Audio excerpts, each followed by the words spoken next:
Bismillah, sebelumnya saya ucapkan ahlan wa sahlan kepada narasumber kita yang telah menyempatkan waktunya hadir di hadapan kita semua. Dan untuk teman-teman semua, saya beri waktu 1 menit untuk menyambut pemateri kita. Silahkan teman-teman sambut dengan mengetik di kolom pesan.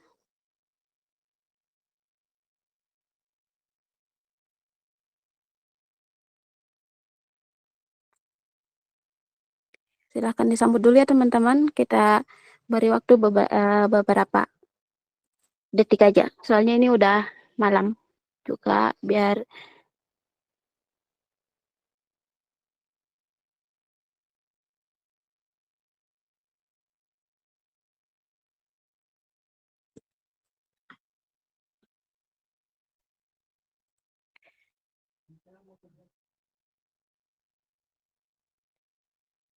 gimana Kak Dharma, kita mulai aja ya sekarang.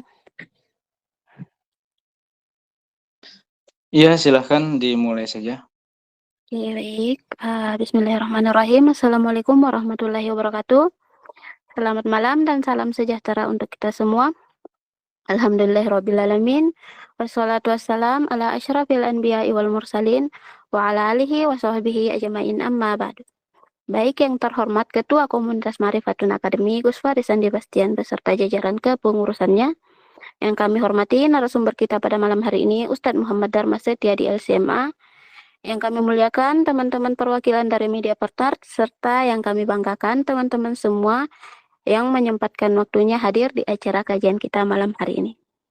Puji dan syukur kehadirat Allah Subhanahu wa Ta'ala atas limpahan rahmat dan hidayahnya pada hari ini, Senin 3 Februari 2025, kita dapat hadir secara virtual untuk bersama-sama menimba ilmu dalam kajian kitab intensif dan diskusi interaktif Akidah Ahlussunnah wal Jamaah dengan mengkaji kitab dasar Jala Al-Afham bi Syahril Aqidah Al-Awam karya Abu Ya Sayyid Muhammad bin Alwi Al-Maliki Al-Hasani dengan tema pengantar ilmu akidah, definisi dan cakupan klasifikasi pembahasan. Bersama Ustadz Muhammad Dharma Setia di LCMA, Magister Akidah dan Filsafat Islam Al-Situna University, Tunisia. Salawat beserta salam semoga tetap terlimpah curahkan kepada Nabiullah Muhammad SAW, Rasul yang membawa risalah al-Islam yang akan selalu kita nanti syafaatnya di yaumil akhir kelak. Dan untuk teman-teman sekalian yang semoga selalu dalam lindungan Allah Subhanahu wa Ta'ala, tauhid merupakan akidah atau keyakinan umat Islam dalam satu hal yang paling pokok dan mendasar bagi aktivitas beragama seorang muslim dalam kehidupannya. Akidah Ahlussunnah wal Jamaah adalah ajaran akidah yang telah diwariskan oleh baginda Nabi Muhammad Sallallahu Alaihi Wasallam untuk umatnya sepanjang masa. Lalu, apa substansinya atau inti pokok ajaran-ajarannya dan bagaimana klasifikasinya? Mari kita bahas malam ini bersama pemateri kita yang sangat luar biasa tentunya. Dan yuk mari kita mengenal akidah kita sebagai muslim sejati, yaitu akidah Ahlussunnah wal Jamaah. Dan sebelum kita masuk ke acara inti kita, ada baiknya kita tahu dulu nih susunan acara dan peraturan kajian kita malam hari ini. Dan adapun susunan acara kita, acara yang pertama pembukaan, acara yang kedua adalah penyampaian materi oleh narasumber kita, berlanjut ke acara yang ketiga adalah sesi tanya jawab dan diskusi, acara yang keempat adalah closing statement yang dilanjut dengan doa, dan acara terakhir adalah penutup. Dan beberapa peraturan kita malam hari ini adalah dilarang keluar masuk room saat acara sedang berlangsung kecuali darurat, menyiapkan alat tulis dan mencatat materi yang disampaikan, dilarang on mic kecuali pada sesi tanya jawab dan dipersilahkan oleh moderator. Dilarang memotong pembicara saat pemateri sedang menyampaikan materinya. Dan kami berharap kepada teman-teman semua jika on cam untuk berpakaian rapi dan menutup aurat secara sempurna. Dan semoga kita semua bisa mengutamakan adab di atas majelis ilmu, utamanya adab dalam bermajelis. Dan itu tadi susunan acara dan peraturan kita. malam hari ini, dan kita semua tentunya berharap semoga acara kita pada malam hari ini dapat diberkahi oleh Allah Subhanahu wa Ta'ala. Maka marilah kita buka bersama-sama dengan membaca basmalah. Bismillahirrahmanirrahim. Dan berlanjut ke acara yang kedua, yaitu acara inti kita yang akan disampaikan oleh narasumber kita. Dan pada sesi ini kita akan membagi ke dalam dua sesi, yaitu sesi pertama pemaparan materi selama 45 menit, dan sesi kedua tanya jawab dan diskusi selama 15 menit. Dan baik, sudah hadir di hadapan kita semua narasumber kita yang sangat luar biasa, dan kami berharap untuk teman-teman semua mencatat dan menyimak apa yang disampaikan oleh narasumber kita pada malam hari ini dan siapkan pertanyaan terbaik tentunya. Dan kalau begitu, kepada Kak Dharma, kami persilahkan untuk menyampaikan materinya dalam waktu 45 menit. Silahkan, Kak.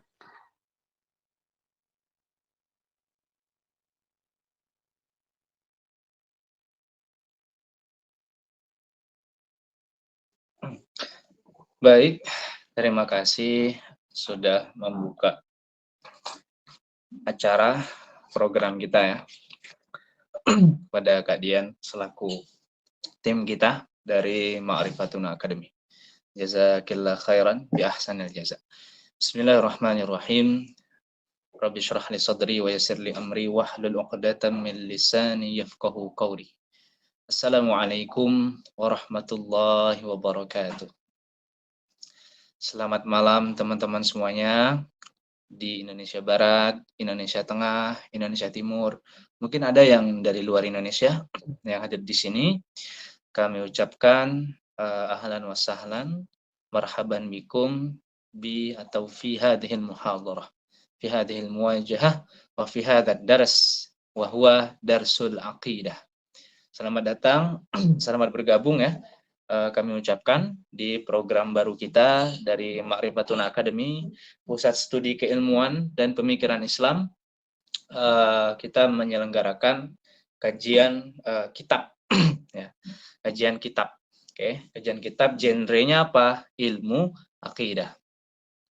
Alhamdulillah, assalatu wassalamu ala Rasulillah, Sayyidina Muhammad ibni Abdullah, wa ala alihi wa sahbihi wa man walah. Walhamdulillahilladzi khalaqal insan wa ja'ala lahu aqlan wa wafaqahu litamyizi bihi bainal jaiz wal wajib wal mustahil lutfan minhu wa fadlan. Wa syukru lahu an hadana li ma'rifati aqaidil iman wa adillatiha wa salaka bina tariqatan mardiyatan asy'ariyatan aw maturidiyatan fi tahsiliha wa tahsiniha. Allahumma salli ala Sayyidina Muhammad wa ala ali Sayyidina Muhammad. Allahumma salli ala Sayyidina Muhammad al-fatih lima ughliq wal khatim lima sabak nasiril haqqi bil haqq wal hadi ila siratikal mustaqim wa ala ali haqqa qadrihi miqdarihil azim. Amma ba'd. Teman-teman semuanya dari Sobat Ma'rifatun Academy ataupun yang dari selain anggota Ma'rifatun Academy, dari media partner dan lain-lain. Semua bebas, free ya, bergabung di forum kajian ini. Perlu saya tekankan, kajian kitab ini biasanya itu kalau yang belum pernah nyantri, belum pernah mondok, mungkin agak sedikit jenuh. Ya, mungkin agak sedikit jenuh. Nah, apa kira-kira yang menjadi persoalan kita itu merasa jenuh atau tidak? Nah, yang menjadi persoalan utama adalah perihal niat. Apa yang kita cari sama-sama, ya, apa yang kita cari, apa yang kita tuju ketika masuk ke majelis ini, walaupun online. Apa yang kita cari, apa yang kita niatkan. Sesuatu yang kita niatkan, kita ingin mencapai suatu tujuan tertentu, kita akan sampai pada tujuan itu. Nah, makanya tak lain adalah perkara niat. Ya, perkara niat. Kalau dalam kaidah usul fiqh itu, al-umuru bimaqasidiha. Segala sesuatu itu bergantung pada tujuannya. Ya, kalau kita ngelakuin sesuatu, itu bergantung pada tujuan kita. Kalau kita ingin menargetkan mendapatkan sesuatu, maka itu yang akan kita dapatkan. Nah, begitupun ditekankan dalam hadis Nabi Muhammad SAW, ya, di hadis pertama kitab Arba'in An-Nawawi, ya. Di situ disampaikan, innamal a'malu bin niyah. Ya, segala sesuatu itu bergantung pada niatnya, ya, bergantung pada tujuannya, bergantung pada keinginan kuat yang ingin dia capai, ya. Nah, lanjutan hadisnya apa di situ? Faman kanat hijratuhu ilallahi wa rasulihi fahijratuhu ilallahi wa rasulihi. Kalau kita niat hijrahnya karena Allah, kalau kita niat belajarnya karena Allah, ya, maka kita akan sampai pada tujuan kita, ya. Nah, ini sederhananya seperti ini. Kalau kita niat hijrah kita karena Allah, maka kita akan sulit untuk berpaling lagi ke maksiat, ya. Kalau tujuan kita itu Allah, artinya kita takut ngelakuin hal-hal yang dilarang Allah. Ya. Dan kalau kita hijrahnya karena niat kita karena Rasulullah, kita tidak akan berani lagi tuh melenceng dari jalan kebenaran. Karena apa? Kita sadar hanya baginda Nabi besar Muhammad SAW yang telah diberikan otoritas oleh Allah Subhanahu Wa Taala untuk memberikan syafaat kepada kita di dunia dan di akhirat. Maka niat kita belajar akidah ini ke depan, ya, memang nanti akan ngantuk, ya, nanti akan bosan jenuh di pertengahan jalan.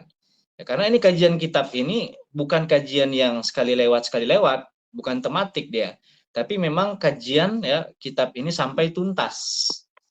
Ya, saya targetkan paling cepat, paling enggak 4 bulan, paling lama kita 6 bulan, setiap malam Selasa. Nah, itulah tadi pentingnya niat. Ya, jadi kalau kita niat karena Allah, sebesar apapun cobaannya, kita nggak akan mau rugi. Masa iya saya sudah proses di tengah-tengah nih belajar kitab ini, ilmu akidah, ilmu yang akan memperkuat keyakinan saya, memperkokoh keimanan saya. Masa iya saya mau rugi 1 sesi, 2 sesi lewat gitu kan. Nah, maka niatkan karena Allah belajarnya, jangan karena hanya mengisi kekosongan. Itu. Niatkan setiap malam Selasa, luangkan waktunya, kita niatkan dengan belajar ilmu akidah, semakin memperkokoh keimanan kita, semakin memperkuat rasionalitas kita sebagai muslim, bahkan mukmin sejati, ya. Dan semua itu tidaklah kita niatkan kecuali hanya untuk mendapat ridha Allah dan syafaat kekasihnya baginda Rasulullah Muhammad Sallallahu Alaihi Wasallam. Nah, lanjutan hadis tadi apa? Ya, waman kanat hijratuhu lidunya yusibuha. Nah, ini bahaya nih. Waman kanat hijratuhu lidunya yusibuha, kalau niat hijrahnya hanya karena ingin mendapatkan sesuatu selain Allah dan Rasul yang bersifat duniawi, baik itu materi atau hanya sekedar mengisi kekosongan, ya. Lidunya yusibuha awim ro'atin yankihuha. Contoh, ya kan? Jadi artinya seperti ini. Akan tetapi, kalau niat hijrahnya, niat belajarnya bukan karena Allah, tapi karena dunia, sesuatu hal duniawi yang ingin dia kejar, ataupun ya awimro'ah yankihuha, ataupun karena wanita yang ingin dia nikahi. Ya, kalau konteks laki-laki nih. Kalau konteks perempuan ataupun laki-laki yang ingin dia nikahi. Jadi kalau misalnya niat hijrah kita hanya ingin terlihat lebih baik, ya, di mata seseorang yang kita suka, yang kita ingin berniat untuk menikahinya, maka hijrah kita akan sampai situ. Artinya, ya, hijrah kita bukan karena Allah dan Rasul. Belajar kita bukan karena Allah dan Rasul. Di forum ini ada laki-laki, ada perempuan. Teman-teman belum menikah, saya pun belum menikah. Tapi poinnya bukan ngadu nasib antara kita. Bukan. Tapi bedakan mana forum nyari jodoh, mana forum untuk belajar yang serius. Oke?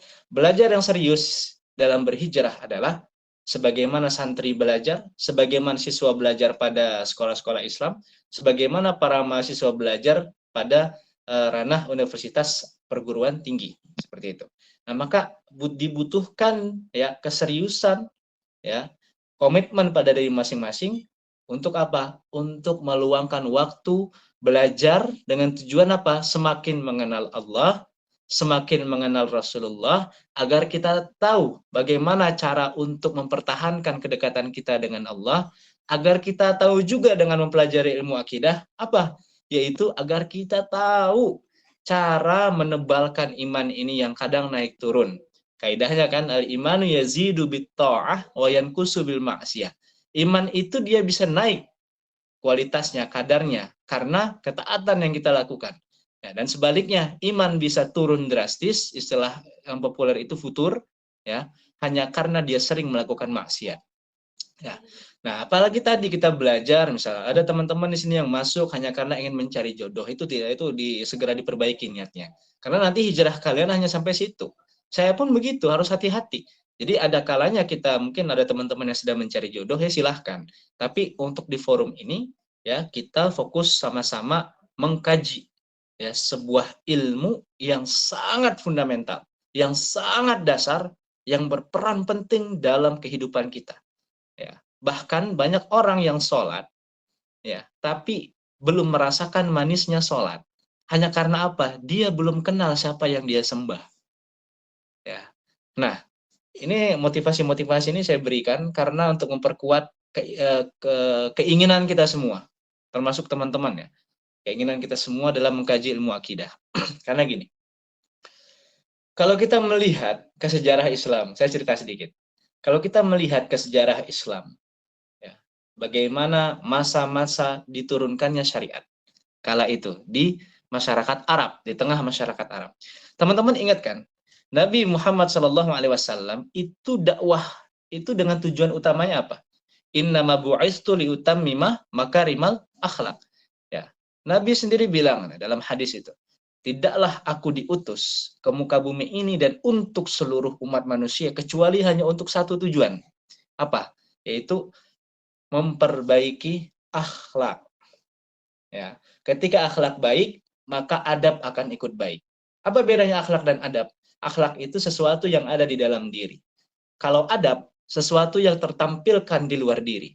Simpelnya, akhlak itu bagaimana kita mengasah spiritual kita, mengisi kebutuhan rohani kita dengan berzikir, baca Quran, bersolawat, ya, belajar seperti ini, ya, belajar kajian Islam seperti ini itu kan ngecas iman. Nah, maka akan berefek pada baiknya akhlak. Nah, kalau adab, bedanya apa dengan akhlak? Adab itu ya suatu bentuk yang tertampilkan pada setiap gerakan dan aktivitas manusia. Itu adab. Jadi kalau akhlaknya baik, adabnya pasti baik. Tapi kalau akhlaknya mohon maaf belum baik, maka adabnya pun juga belum baik. Ya, itu. Nah, itu tadi teman-teman. Ilmu akidah sangat berperan penting. Ya, bagaimana kita sholat agar lebih menghayati? Ya, itu tadi. Ketika Nabi Muhammad SAW diutus untuk memperbaiki akhlak, yang pertama kali Nabi sampaikan apa? Bukan tata cara sholat. Ya. Nabi menyampaikan tata cara sholat itu setelah peristiwa Isra dan Mi'raj itu kan. Di tahun 10 kenabian. Nah, sebelum itu apa yang Nabi lakukan ketika di Mekah? Nabi kan berdakwah dibagi dua tuh ya. Dua periode. Pertama 13 tahun di Mekah, kemudian di Madinah 10 tahun. Oke. Nah, apa yang Nabi sampaikan selama itu di Mekah? Belum tata cara sholat. Tapi Nabi menyampaikan apa? Menyampaikan ajaran tauhid. Ya, tauhid itu mengesahkan Allah.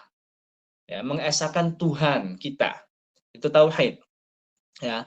Nah, maka akidah Islam yaitu tauhid. Keyakinan Islam adalah tauhid. Nah, kalau keyakinannya Kristen apa? Yaitu taslis, trinitas, tiga itu. Kalau kita kan satu, mengesahkan Allah Subhanahu wa Ta'ala. Itu ya teman-teman ya. Nah, sekarang ini teman-teman. Kita kan sudah berbicara soal niat barusan ya. Bagaimana Nabi menyampaikan pertama kali ketika beliau berdakwah, Nabi tidak menyampaikan fikih sholat dulu. Ya. Nabi tidak menyampaikan fikih muamalah dulu. Nabi tidak menyampaikan fikih pernikahan dulu. Nabi tidak menyampaikan juga terlebih dahulu fikih hukum keluarga Islam, fikih politik Islam, bagaimana membangun tatanan negara yang baik ya dengan ajaran-ajaran Islam. Itu belum, tapi yang Nabi sampaikan ketika di Mekah pertama kali apa?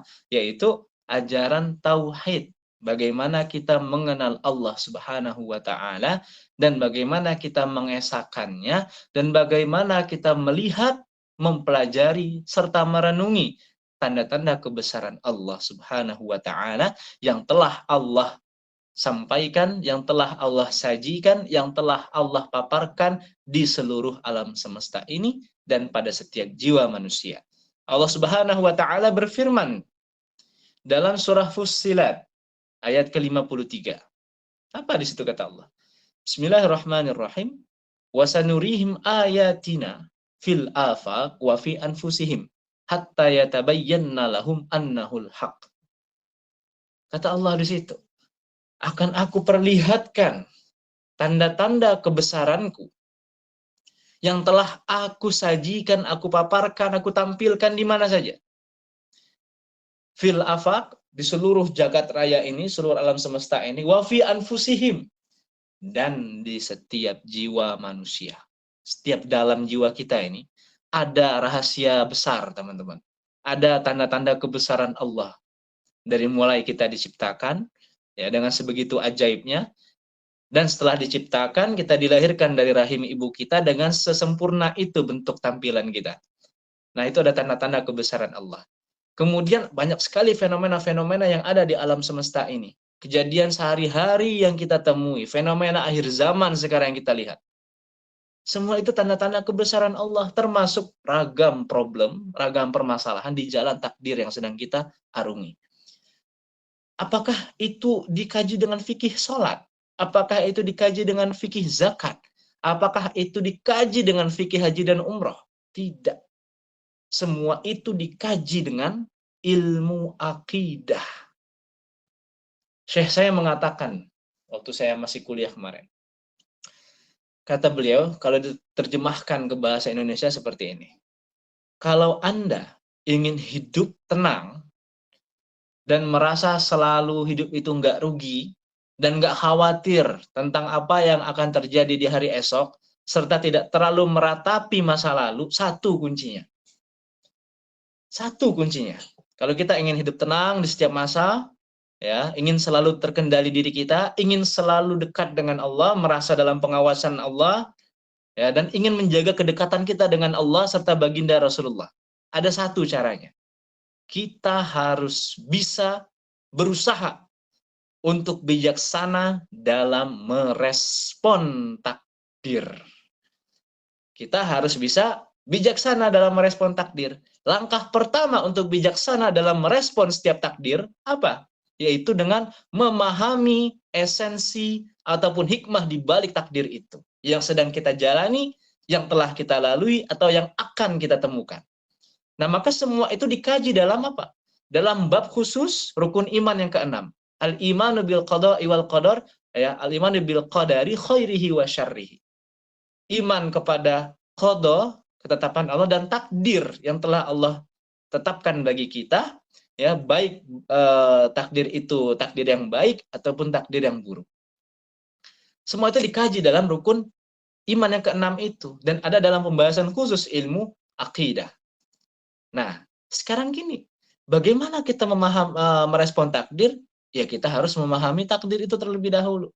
Bagaimana kita memahami takdir terlebih dahulu, sedangkan kita sudah suuzon kepada yang memberikan takdir, Allah Subhanahu wa Ta'ala. Nah, maka dalam kajian akidah nanti itu, teman-teman, ya, kita akan mengkaji terkait ini, yang paling krusial, yang paling kontekstual, yang paling sering terjadi di kehidupan sehari-hari kita. Ya, kita akan mengkaji kitab, cuma nanti contohnya, penerapannya itu pada kejadian sehari-hari yang sering kita temui. Ya, maka kita butuh solusi di situ, insya Allah. Baik, kita akan mengkaji ilmu akidah melalui sebuah kitab dasar. Ya, kitab dasar dari genre ilmu akidah. Ya, nama kitabnya itu sebenarnya Aqidatul Awam, ya teman-teman, ya. Nama kitabnya Aqidatul Awam. Akidahnya orang-orang awam. Akidah dasar, ya, ajaran akidah yang pas untuk kita pelajari, akidah yang dasar, tidak menyulitkan kita untuk memahaminya, ya kan? Nah, untuk itu saya di sini dan rekan-rekan itu berusaha menghadirkan kitab yang dasar, ya, yaitu kitab Jala'ul Afham, syarahnya terhadap Aqidatul Awam. Aqidatul Awam itu berisi nazom, teman-teman. Berisi nazom, berisi syair. Syairnya siapa? Syairnya ditulis oleh Sayyid Ahmad Al-Marzuki. Nah, beliau ini salah satu punggawa, salah satu pendekarnya ulama akidah Ahlus Sunnah wal Jamaah. Nah, beliau menuliskan Aqidatul Awam dengan 57 bait yang nanti akan kita baca bersama-sama di setiap awal kajian, ya, setiap malam Selasa. Nah, beliau menulis nazom itu atas perintah dan talqin dari Nabi Muhammad SAW melalui mimpinya. Ya. Nah, nanti kitab itu ada 57 bait Aqidatul Awam, tapi kita tidak baca langsung Aqidatul Awam, kita baca syarahnya atau kitab yang menjelaskan isi daripada 57 bait itu. Karena sangat sulit untuk mengkaji langsung Aqidatul Awam tanpa bantuan kitab syarah atau kitab penjelas terhadap Aqidatul Awam itu. Nah, ada jaminan di situ. Ya, Sayyid Ahmad Al-Marzuki menyampaikan. Ini kata beliau langsung dari Nabi dalam mimpi beliau. Barang siapa yang menghafal Aqidatul Awam dan memasukkan ya hikmah-hikmah di balik kitab itu, ajaran-ajarannya itu ke dalam diri kita, artinya dapat diimplementasikan, diterapkan dalam kehidupan sehari-hari, ya, maka jaminannya adalah surga. Itu. Saking pentingnya ya pelajaran ataupun kajian ini, atau saking pentingnya isi daripada Aqidatul Awam itu. Nah, itu teman-teman ya. Kemudian kita akan mengkaji dari syarahnya. Nama kitabnya Jala'ul Afham, ya, karya Buya Sayyid Muhammad bin Alawi Al-Maliki Al-Hasani. Beliau adalah mantan mufti Makkah Al-Mukarramah, Saudi Arabia. Nah, beliau merupakan salah satu pendekarnya ulama Ahlus Sunnah wal Jamaah. Nah, itu banyak sekali pendapat-pendapat Wahabi yang kurang masuk ke koridor yang sesuai dengan tafsir Quran maupun syarah hadis dibenarkan oleh beliau seperti itu. Nah, artinya kita akan mengkaji akidah melalui karya beliau. Nah, sebetulnya ada beberapa yang lain syarah terhadap Aqidatul Awam, ada kitab Nuruz Zolam, ada itu. Ya. Nah, sebelum kita masuk ke kitab itu nanti teman-teman, kitab Jala'ul Afham, syarah terhadap atau penjelas terhadap Aqidatul Awam, kita akan mengetahui terlebih dahulu bersama. Kitab itu isinya apa saja, ya. Dan kitab itu nanti apa saja yang akan kita bahas di dalamnya. Secara garis besar, secara klasifikasi, kitab itu terbagi menjadi 3 pembahasan. Ya, intinya ada 3 pembahasan. Yang pertama tentang Allah Subhanahu wa Ta'ala. Apa saja yang akan kita kaji di sana? Kita akan mengkaji sifat-sifat wajib Allah. Yang kedua, kita akan mengkaji sifat-sifatnya mustahil bagi Allah. Yang ketiga, kita akan mengkaji sifat jaiznya ya bagi Allah. Nah, kemudian di bab selanjutnya, sebelum ke bab selanjutnya, di antara sifat-sifat Allah nanti itu ada penerapan-penerapan dari sifat itu. Nah, itulah yang dinamakan perbuatan Allah. Jadi bagaimana Allah itu bertindak. Ya, bertindak. Jadi istilah kata itu seperti ini. Kalau kita udah capek sama dunia ini, permasalahan yang ada, biarlah Allah yang bertindak terhadap orang yang menzalimi kita. Nah, itu. Artinya kita sudah menyerahkan tawakal semua urusan kepada Allah. Ya Allah, Engkau tahu, Engkau Maha tahu apa yang terbaik bagi hamba. Engkau Maha tahu apa yang menjadi hak hamba. Engkau Maha tahu, ya Allah, ya, apa yang layak Engkau berikan pelajaran kepada orang yang menzalimi hamba. Maka limpahkanlah kepadanya hidayah. Artinya kita sudah menyerahkan semua tindakan, keputusan kepada Allah. Nah, maka akan kita kaji di situ. Nah, kemudian di bab selanjutnya kita akan mengkaji tentang para nabi dan rasul. Ya, bagaimana kisah-kisah mereka, kemudian sisi kenabian para nabi dan sisi kerasulan, serta sisi kemanusiaannya. Kemudian kita akan mengkaji sifat-sifat rasul. Ya, ada sifat wajibnya Rasul, ada sifat jaiznya Rasul, ada sifat-sifat mustahilnya bagi Rasul. Nah, kemudian di bab terakhir, kita akan mengkaji perihal as-sam'iyat, atau kabar-kabar dari langit. Artinya, kabar-kabar yang mengharuskan kita untuk mengimaninya. Ya, yang mengajarkan kita untuk mengimaninya, meskipun itu belum terjadi. Seperti kematian, alam barzakh, dan hari akhir. Ya, begitupun dengan surga dan neraka. Nanti akan kita kaji bersama-sama. Nah, maka dengan selintas tadi yang saya sampaikan, setidaknya ketika kita mengkaji nanti sifat-sifat Allah dan Rasul, ada sifat wajib, ada jaiz, ada mustahil, kita akan mengkaji hukum akal. Karena dalam Islam bukan hanya hukum syariat dan bukan hanya juga hukum adat yang ada. Jadi dalam Islam bukan hanya hukum syariat yang ada dan bukan juga hukum adat, tapi ada yang namanya hukum akal. Hukum akal ini yang menjadi dasar kita untuk mengkaji sifat-sifat yang ada pada Allah Subhanahu wa taala, begitupun yang ada pada para rasul. Ya, wajib, jaiz, mustahil. Nah, apa yang dimaksud dengan pembagian hukum tadi, Bang? Ya kan? Nah, hukum tadi ya, kan ada 3 tuh dalam Islam. Ada hukum syariat, ada hukum adat, ada hukum akal. Nah, hukum syariat ini terdiri dari apa? Ya, yang kita pelajari dalam ilmu fikih, dalam ilmu usul fikih. Fikih itu kan tampilan kajiannya, tampilan isi redaksinya, tampilan pada kitab-kitabnya, itu kan berisi yang nggak jauh-jauh dari 5 hukum. Wajib, sunnah, mubah, makruh, dan haram. Ya, wajib, sunnah, mubah, makruh, serta haram. Nah, ilmu fikih, ya, itu menampilkan hasil daripada hukum yang telah digali oleh para mujtahid. Siapa itu mujtahid? Orang yang berijtihad dalam menggali hukum dalam ayat-ayat Quran, dalam hadis-hadis Nabi, dalam ijma'nya para sahabat terdahulu, ya, maupun dengan metode qiyas, menganalogikan hukum yang belum ada pada zaman sekarang, dianalogikan masalahnya ada kemiripan dengan masalah pada zaman dahulu. Nah, itu makanya maka timbul hukum nanti apa hukum bayi tabung, ya, apa hukum misal kayak sekarang itu yang sedang populer kemarin, mohon maaf, ada alat kontrasepsi itu yang sedang viral itu ya. Terus bagaimana kita memboikot produk Israel sekarang? Bagaimana tanggapan Majelis Ulama Indonesia? Nah, tapi saya tidak lari ke permasalahan fikih, itu sekedar saya memberikan informasi saja. Nah, artinya fikih itu menampilkan produk hukum, produk atau hasil yang telah diupayakan oleh para ulama ahli fikih kita dalam menggali hukum. Nah, metode dalam menggali hukum diperlukan satu bidang ilmu, namanya ilmu usul fikih. Nah, sehingga untuk menampilkan atau menghasilkan hukum itu wajib, sunnah, mubah, makruh, haram, itu nggak semata-mata langsung terbit gitu. Jadi perlu ada yang namanya ilmu usul fikih di situ. Nah, sekedar informasi. Nah, di usul fikih itu dijelaskan definisi tadi. Apa itu wajib?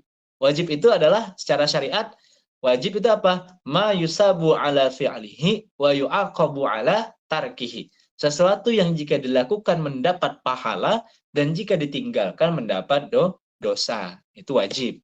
Maka kalau kita sholat 5 waktu, kita lakukan dapat pahala, kita tinggalkan dapat dosa.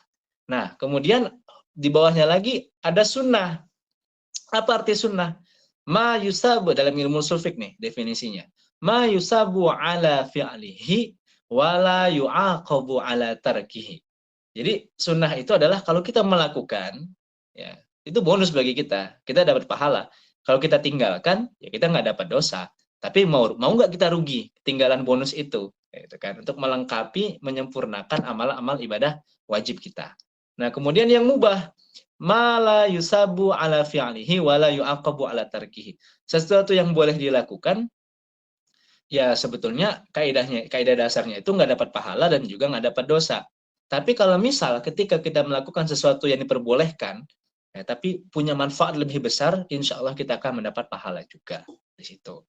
Nah, kemudian ada definisi lagi, makruh. Apa itu makruh? Ya, sesuatu yang dibenci oleh Allah. Ya, betul. Ya, sesuatu yang dibenci oleh Allah. Makruh, ma karihallahu. Jadi sesuatu yang dibenci oleh Allah. Kita nggak berdosa, tapi Allah benci. Mau nggak Allah benci sama kita? Nggak mau kan? Kalau bisa jangan sampai melakukan hal yang makruh. Nah, itu.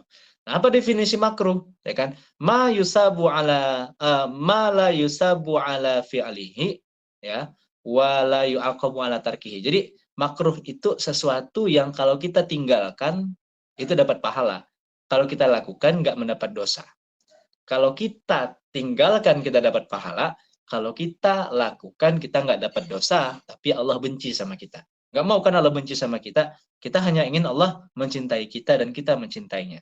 Begitu enaknya dan luar biasanya mencintai dan dicintai balik oleh Sang Pencipta dan Sang Pemberi cinta. Seperti itu. Terakhir, yang haram.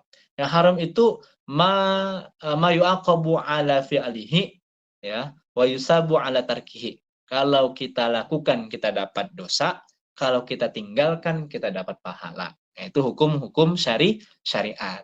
Oke. Nah, masuk ke hukum adat. Hukum adat itu apa sih?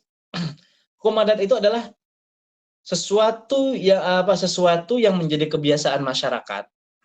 Ya, sesuatu yang menjadi kebiasaan masyarakat tidak bertentangan dengan nilai-nilai syariat. Ya. Dan itu berlaku maslahat, kebaikan bagi masyarakat tersebut. Ya. Jadi kebiasaan suatu masyarakat yang dilakukan terus-menerus tapi tidak bertentangan dengan adat setempat dan tidak bertentangan dengan syariat. Ya, artinya berlaku kemaslahatan, kebaikan, tidak ada yang dirugikan. Apa itu maslahat? Maslahat itu kalau didefinisikan sama Imam Asy-Syatibi dalam kitab Al-Muwafaqat itu, al-maslahah hiya, ya, jalbul manfaah wa dar'ul mafsadah. Itu maslahat. Maslahat itu kan artinya kebaikan. Definisi kebaikan itu apa sih? Kebaikan itu definisinya adalah jalbul manfaah wa dar'ul mafsadah. Ketika kita mendapatkan manfaat dari apa yang dilakukan dan tidak mendapat keburukan dari apa yang kita lakukan. Itu maslahat. Maka kalau misalnya kita mendapat kerugian di situ, ya berarti mudarat, keburukan bagi kita. Ya. Efek seterusnya dari mudarat keburukan apa? Mafsadah. Ya, kerusakan, baik secara ruh kita ataupun jasmani kita. Ataupun hal-hal yang merugikan lain. Hal-hal lain yang merugikan dalam kehidupan kita, teman-teman. Nah, itu. Ya. Nah, itu hukum adat. Contoh hukum adat apa? Ya, hukum adat apa contoh-contoh misalnya praktek-praktek keberagamaan sekarang banyak seperti memperingati Maulid, kumpul bersama, ya kan? Ada yang bilang memperingati Maulid bid'ah. Iya, bid'ah, betul bid'ah. Tapi bid'ah mana dulu? Bid'ah yang diperbolehkan atau bid'ah yang tidak diperbolehkan, itu kan. Kalau bid'ah diperbolehkan, secara praktek dia memang baru, tidak ada di zaman Nabi, tapi secara dasar ya itu pernah dan merupakan warisan ajaran dari Nabi. Memperingati Maulid, dasarnya apa? Bersolawat kepada Nabi, memperingati kisah-kisah Nabi, memperingati kelahiran Nabi sebagai ajang berkumpulnya umat Islam dalam menunjukkan kecintaannya kepada Nabi. Bukankah kalau kita bersolawat sendiri, itu tidak lebih nikmat ketika kita bersolawat bareng-bareng dibandingkan dengan sholat bareng-bareng, ya kan? Nah, kemudian tahlil lah, ziarah kubur, macam-macam itu banyak sekali. Nah, terakhir, hukum akal. Inilah yang akan menjadi teori dasar kita untuk mengkaji bab sifat-sifat Allah dan Rasul. Apa itu hukum akal? Hukum akal itu adalah bagaimana akal kita, ya, akal kita itu memahami sesuatu, kemudian menjustifikasi sesuatu itu oke. Nah, gitu loh. Jadi kalau menurut akal kita benar, ya berarti benar. Kalau menurut akal kita salah, berarti salah. Ya, maka dibagi di situ, ya kan? Ada wajib bagi akal. Sesuatu yang wajib bagi akal apa? Ya berarti misalnya sesuatu yang wajib bagi akal itu gini deh, nanti hukum akal saya sampaikan di pekan depan ya. Karena sekarang nggak cukup, harus butuh pemaparan yang santai, rileks dan fokus. Sekarang tadi kan saya sudah banyak ngomong kayaknya.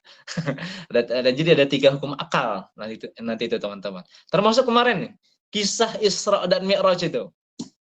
Kisah Isra dan Mi'raj itu hukum akalnya gimana?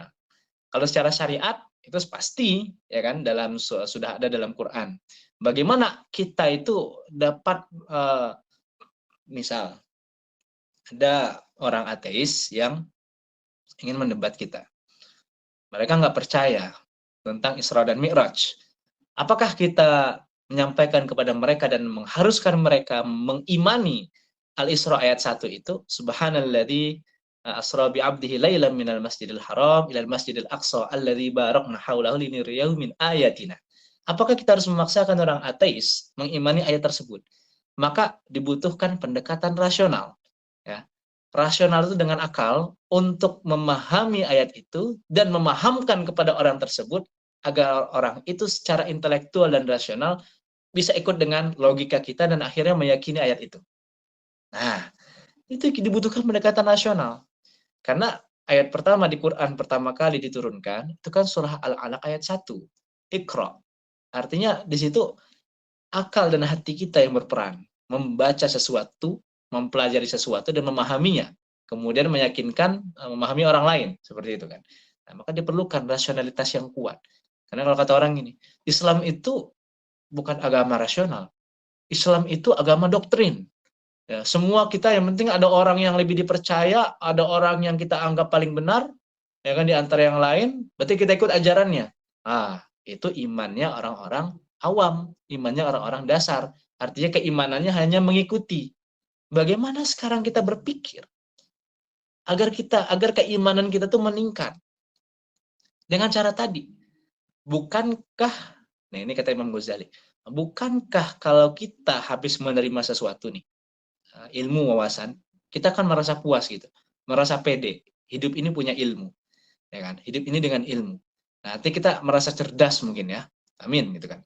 Nah, bukankah dengan kesanggupan akal, kemampuan akal yang kita punya, itu bisa membuat orang lain terpengaruh oleh kita dalam hal kebaikan, itu kan. Nah, maka untuk mengokohkan iman, ya, untuk mengokohkan iman nih, itu nggak cukup hanya mendengar dan mengikuti. Tapi kita butuh yang namanya jiwa-jiwa peneliti. Peneliti itu artinya kita belum puas kalau kata dia itu A, kita harus memastikan bahwa A itu betul-betul kita paham. Nah, maka ilmu akidah berperan di situ. Artinya akidah Islam bukan sekedar penerimaan subjektif. Bukan sekedar kalau kata ini gini-gini, oh saya harus ikuti dia. Enggak.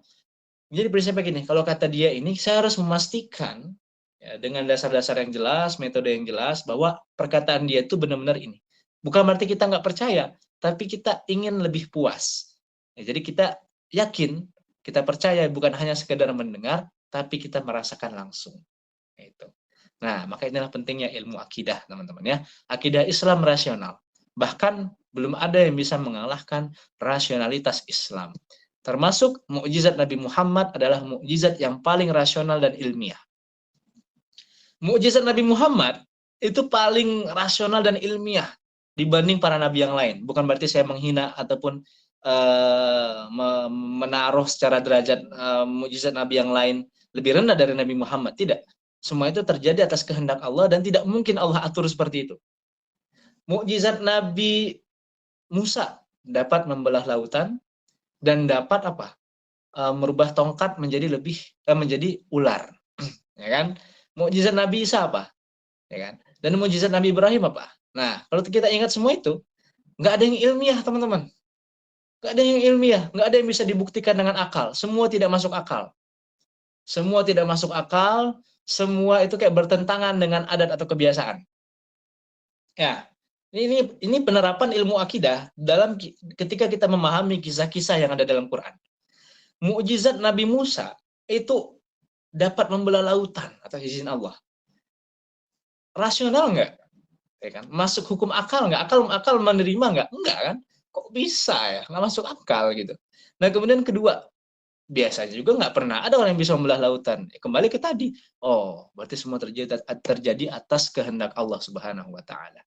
Tapi nggak sekedar itu. Kalau kita menyampaikan semua terjadi atas kehendak Allah, orang-orang di luar Islam yang ingin masuk Islam dengan pendekatan logis, pendekatan filosofis, pendekatan rasional akan sulit masuk Islam. Mereka butuh kepuasan pada akal. Nah itu. Ya. Nah, maka mukjizat Nabi Muhammad apa? Yang paling rasional. Sebenarnya semuanya rasional. Tapi ada satu yang paling rasional. Yaitu Al-Quranul Karim. Mukjizat Nabi Muhammad, Al-Quranul Karim itu yang paling rasional. Rasional itu sesuatu yang dapat dipahami oleh akal. Kisah Isra Mi'raj itu kita ambil. Oke, kisah Isra dan Mi'raj. Ya. Kisah bagaimana saya sampaikan itu di kajian Isra dan Mi'raj. Masuk logika nggak sih? Nabi Muhammad itu bisa naik ke Sidratul Muntaha dan menerima perintah sholat di sana. Masuk akal nggak? Orang bilang, oh itu nggak masuk akal. Itu mungkin hanya cerita zaman dahulu. ya kan? Hanya untuk mengiming-iming kita percaya pada hal gaib. Iya, memang kita harus percaya pada hal gaib. Itu keimanan kita. Tapi ingat, tidak semua yang bertentangan dengan kebiasaan itu bertentangan menurut akal. Saya ulangi, tidak semua yang bertentangan dengan kebiasaan itu bertentangan juga dengan akal. Orang yang belum meyakini bahwa ketika Nabi itu mi'raj dari Masjidil Aqsa ke Sidratul Muntaha, itu dia beranggapan tidak masuk akal. Sebenarnya bukan tidak masuk akal, akal dia yang belum sampai. Itu hanya bertentangan dengan kebiasaan. Kebiasaan orang-orang menganggap bahwa, oh, zaman dahulu belum ada teknologi keluar angkasa. Bahkan sekarang pun NASA pun nggak ada yang bisa menembus langit. Iya kan? NASA Amerika itu.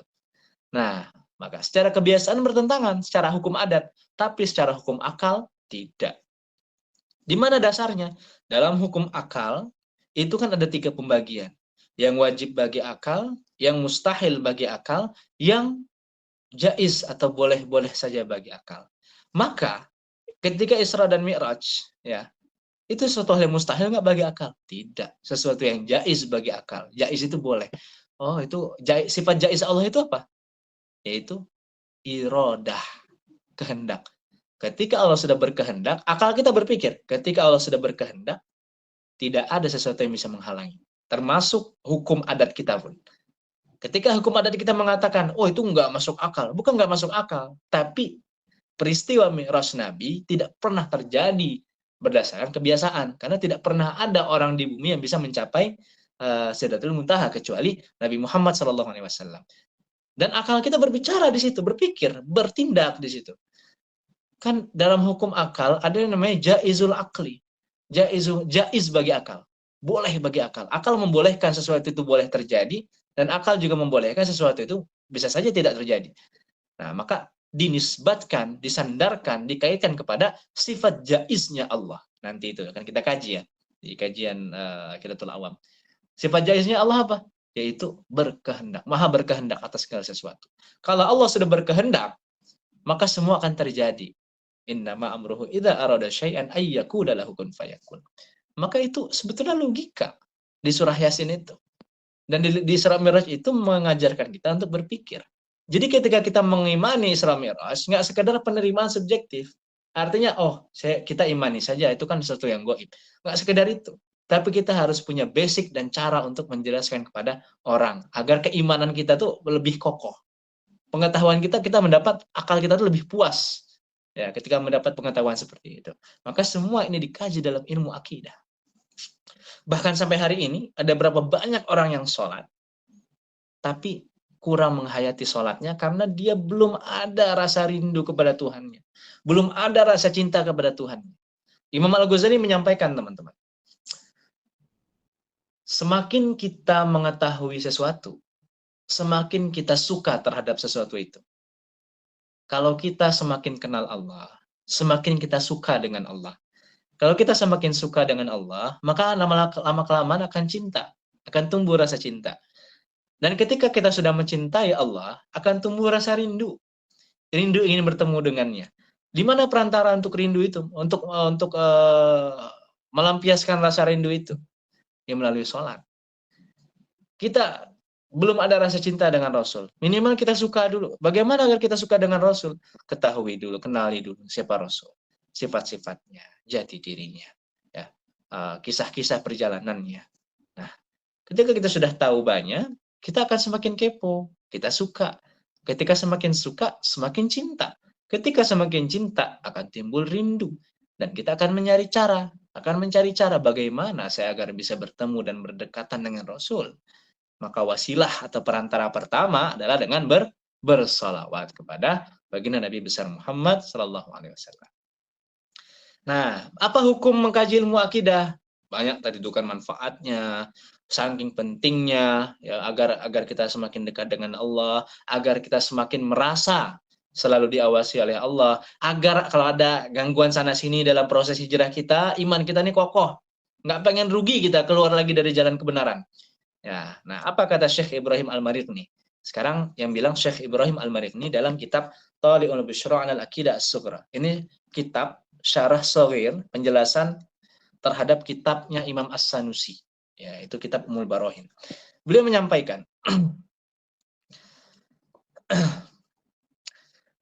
summa syara'al musannifu fi bayani ma yajibu fi haqqillahi ta'ala wa huwal qismul awwal mimma yajibu 'alal mukallafi ma'rifatuhu. Nah, itu.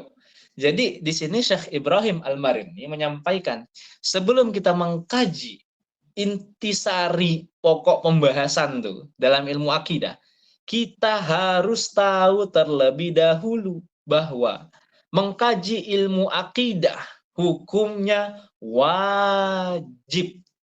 Tuh. Jadi yang wajib bukan hanya sholat, bukan hanya rukun Islam itu ya, tapi mengkaji ilmu akidah hukumnya wajib. Wajib bagi siapa? Ya, alal mukallaf. Wajib bagi setiap mukallaf. Siapa itu mukallaf? Ya, definisi mukallaf apa? Adalah orang yang telah berlaku baginya tuntutan agama.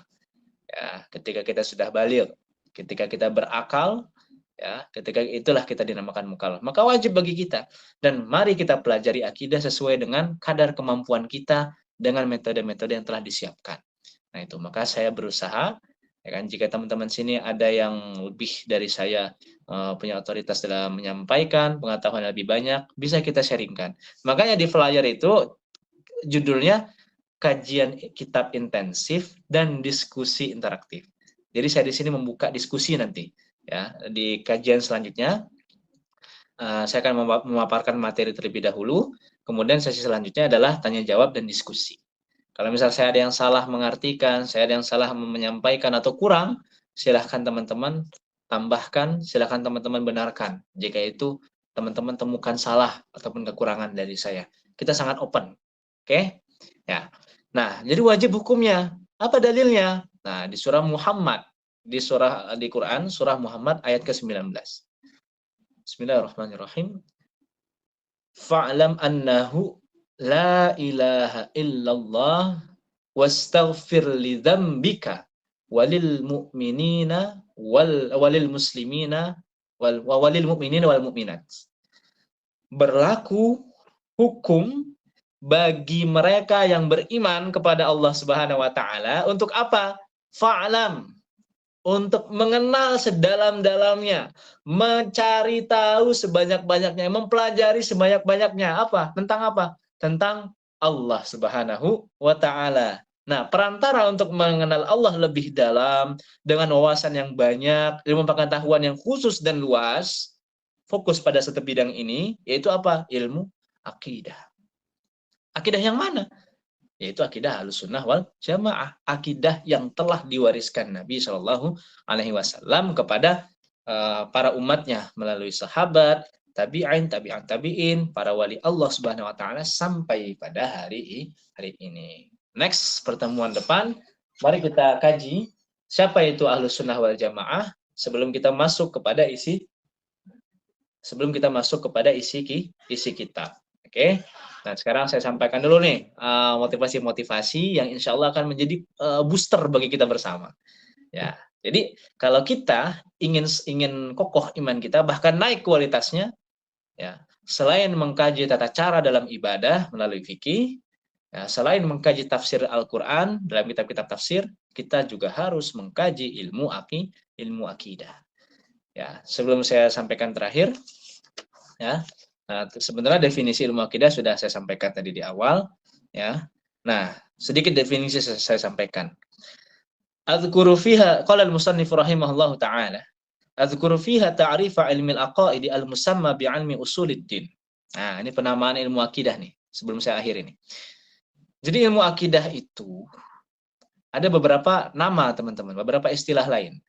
Adzkuru fiha ta'rifa ilmi al-aqaid al-musamma bi'ilmi usuluddin. Jadi kata Syekh Ibrahim Al-Marimi ketika mensyarah kitab Ummul Barohinnya Imam As-Sanusi, beliau menyampaikan bahwa nama lain daripada ilmu akidah adalah ilmu usuluddin. Usuluddin. Usul itu jamak dari asal. Asal itu artinya dasar, fondasi. Maka ilmu akidah dinamakan ilmu usuluddin, ilmu dasar-dasar beragama Islam. Pertanyaannya, ya kan, kalau selama ini kita menganggap ilmu akidah itu kurang penting, Dan hanya kita anggap, oh paling 6 rukun iman yang kita pelajari. Apakah dasar keimanan kita sudah kuat selama ini? Bahkan banyak orang yang sering, mohon maaf, yang sering melaksanakan sholat, puasa, ketika iman dia goyah, puasa dan zakatnya, kemudian sholatnya itu juga hancur. Hancur berkeping-keping tuh. Artinya dia tinggalkan semua itu. Karena apa? Hati dia belum terisi Allah Subhanahu wa taala. Belum terisi pengetahuannya tentang Allah. Nah, maka kita harus beristighfar dan jangan sampai itu terjadi. Kemudian dinamakan apa lagi? Ilmu akidah, ilmu tauhid, ilmu mengesahkan Allah. Kemudian dinamakan lagi ilmu kalam. Ilmu kalam itu jadi ilmu akidah yang punya fungsi tambahan. Ketika ada orang meragukan keimanan kita, meragukan ajaran Islam secara akidah, ya, bahkan ada yang mengatakan tadi Isra Mi'raj itu tidak rasional, Isra Mi'raj itu nggak masuk akal, ya. Nah, maka kita ada namanya ilmu kalam untuk berdialog dengan orang tersebut dengan pendekatan logika, dengan alat berpikir kita secara kritis. Nah, maka itulah Islam itu nggak hanya doktrin, bahkan bukan doktrin, tapi Islam itu beriman dengan kita paham. Bukan beriman karena ikut-ikutan, tapi beriman karena kita paham. Itu, ya. Wa mawdu'ahu wa faidatuhu. Oke. Ta'rifu ilmun yubahas. Apa itu ilmu akidah? Ilmun yubahasu fihi 'anil aqaidid diniyah al-muktasibah minal adillati laqiniyah. Wal muradu bil aqaidid diniyah al-aqaidil mansubah ila dini sayyidina Muhammad sallallahu alaihi wasallam. Nah, jadi apa itu ilmu akidah? Yaitu ilmu yang di dalamnya membahas apa? Tentang akidah-akidah atau keyakinan-keyakinan keagamaan, keyakinan dalam Islam, ya, yang diperoleh dari mana? Gimana kita bisa mengkaji keyakinan-keyakinan itu? Kita meyakini Allah, meyakini malaikat, meyakini kitab-kitab Allah, meyakini nabi, dapat dari mana kita dapat? Dari minal adillatil yaqiniyah, dari dalil-dalil atau bukti-bukti yang meyakinkan. Dari mana itu sumbernya? Dari Al-Qur'an dan As-Sunnah. Apa yang dimaksud dengan akidah keagamaan? Ya, akidah keagamaan tadi apa? Keyakinan keagamaan itu apa? Ajaran-ajaran keyakinan agama Islam yang telah dibawa dan diwariskan serta disampaikan kepada kita oleh siapa? Oleh baginda Nabi besar Muhammad SAW. Nah, kemudian apa saja yang akan dikaji? Objek kajiannya apa? Wa mawdu'ahu apa?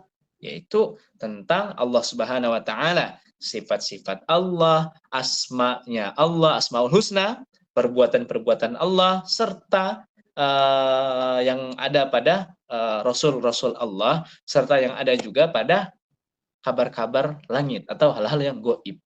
Itu sesuatu yang akan terjadi di masa depan. Tadi itu. Demikian, itu yang dapat saya sampaikan.